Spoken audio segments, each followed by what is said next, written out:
यानंतरची बातमी अमरावतीमधली। युवा स्वाभिमान पक्षाकडनं महायुतीला 20 जागांचा प्रस्ताव दिला गेल्याची माहिती आमदार रवी राणा यांनी दिलेली आहे।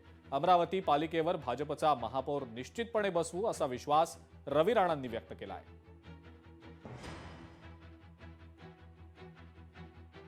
आमचे प्रतिनिधी सूरज दहाट यांनी रवी राणा यांच्यासोबत संवाद साधलाय, पाहूया।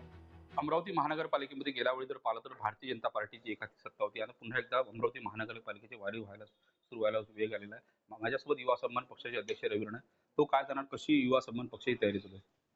बिलकुल, भारतीय जनता पार्टी, शिवसेना आणि युवा सन्मान पार्टी एकत्र आम्ही लढणार आहे। भारतीय जनता पार्टीचा महापौर बनवू आम्ही, त्या पद्धतीने एकजुटीनं पूर्ण मैदानावर उतरू। आता आम्ही एकत्र बसून सीटा वाटप सुद्धा बद्दल चर्चा करणार आहे। अशा पद्धतीनं कुठल्या जागा कोणी लढवल्या पाहिजे, कोणाची ताकद कुठे जास्त आहे, त्याबद्दल सुद्धा आम्ही चांगली चर्चा करून या ठिकाणी एकत्र पुढे जाऊ। आणि मला असं वाटतं की जनतेतून सुद्धा इच्छा आहे की युवा सन्मान पार्टी, भारतीय जनता पार्टी आणि शिवसेना हे एकत्र त्या ठिकाणी बसले पाहिजे आणि भारतीय जनता पार्टीचा बहुमताने त्या ठिकाणी महापौर आम्ही।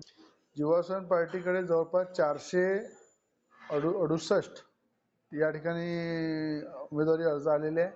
मोठ्या प्रमाणात उमेदवारी अर्ज भरण्यासाठी, उमेदवारांच्या मागणीसाठी अनेक रॅल्या, अनेक मागणीसाठी उमेदवार आपापल्या जनतेच्या माध्यमातून सुद्धा उमेदवार मागण्यासाठी उमेदवार आलेले आहे। युवा सन्मान पार्टीसाठी महायुतीच्या माध्यमातून 20 जागेची आम्ही मागणी केलेली आहे। त्यामध्ये जे जे प्रभावी उमेदवार राहील युवा सन्मान पार्टीचे, त्याच्यावर आम्ही चर्चा करू। ज्या ठिकाणी भाजपचे उमेदवार मजबूत आहे त्याच्यावर चर्चा करू, त्या ठिकाणी शिवसेनेचे उमेदवार मजबूत आहेत ते चर्चा करू। पण जे मजबूत उमेदवार ज्या पक्षाचे राहील त्या पक्षाला त्या ठिकाणी ताकद देण्याचं काम महायुती करेल। सूरज दहाट, लोकशाही मराठी, अमरावती।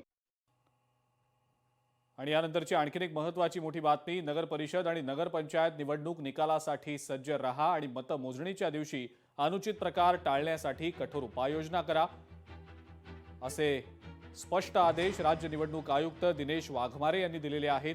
जिल्हाधिकारी, पोलीस आयुक्त, जिल्हा पोलीस अधीक्षक आणि निवडणूक निर्णय अधिकारी यांना हे स्पष्ट आदेश राज्य निवडणूक आयुक्तांनी दिलेले आहेत।